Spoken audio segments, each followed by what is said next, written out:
Comment remplacer le joint de la ventouse de votre appareil de levage Assimex? Niveau de difficulté 1 sur 3. Au fil du temps, le joint de vos ventouses s'use et perd en efficacité. Cela peut altérer le bon fonctionnement de l'appareil et engendrer à terme des risques pour la sécurité. Selon son état, un remplacement partiel ou total peut être nécessaire. Nous allons ici vous guider pas à pas pour effectuer un remplacement complet du joint en toute sécurité.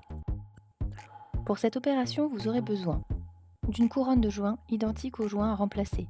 Pour assurer une sécurité parfaite, référez-vous à la documentation technique Assimex pour vérifier la référence et commandez-la auprès de nos équipes ou directement sur shop.assimex.net. De lubrifiant non corrosif pour les joints, type WD-40. De colle contact néoprène liquide. Respectez toujours les consignes d'utilisation et de sécurité figurant sur la notice du produit. Pensez également à vous munir de l'outil à joint fourni par Assimex, d'un cutter, d'une paire de gants de protection et de quelques chiffons pour essuyer l'excédent de lubrifiant. Pour plus de confort, prenez le temps de démonter la ventouse et de la positionner à hauteur d'homme. Vous gagnerez ainsi en efficacité et en ergonomie. Passez la main dans le rail de la ventouse. Il doit être propre, lisse et sans défaut. Nettoyez-le si besoin. Si le rail est endommagé, contactez le support Assimex.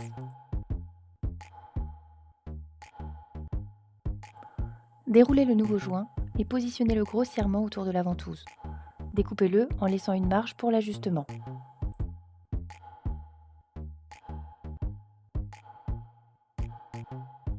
Veillez à démarrer l'insertion du joint à distance des zones de flexion de la ventouse. En effet, une jonction placée à proximité d'un point de flexion pourrait compromettre l'étanchéité, les deux faces du joint n'étant pas parfaitement parallèles. Positionnez le début du joint à mi-ventouse. Commencez à insérer le joint dans la rainure de la ventouse, de façon à ce que la partie extérieure du joint soit engagée dans la rainure.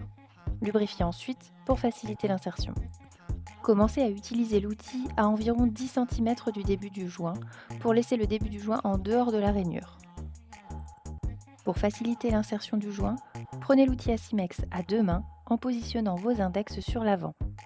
Appuyez sur la partie basse du joint pour éviter tout risque de fissure dans la gorge du joint. Au niveau des points de flexion, veillez à pousser correctement le joint dans la rainure afin qu'il ne soit pas étiré.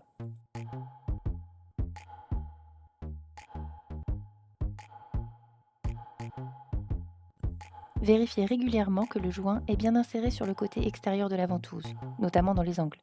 Si besoin, réinsérez-le.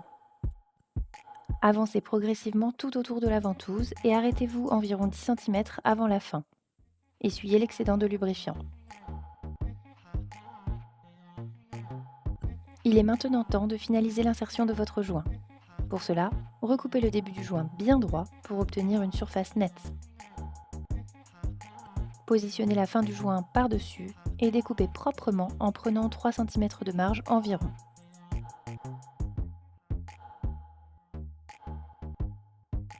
Appliquez la colle néoprène sur les deux extrémités du joint. Recouvrez bien toute la surface du joint. Laissez sécher environ 15 minutes pour assurer une bonne adhérence. Une fois le temps de pause écoulé, à l'aide d'un collègue, assemblez les deux extrémités en appuyant fermement.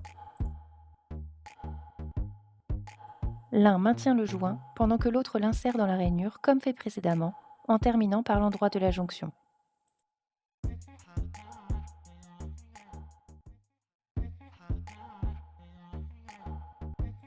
Contrôlez une dernière fois que le joint est bien positionné sur tout le pourtour de la ventouse.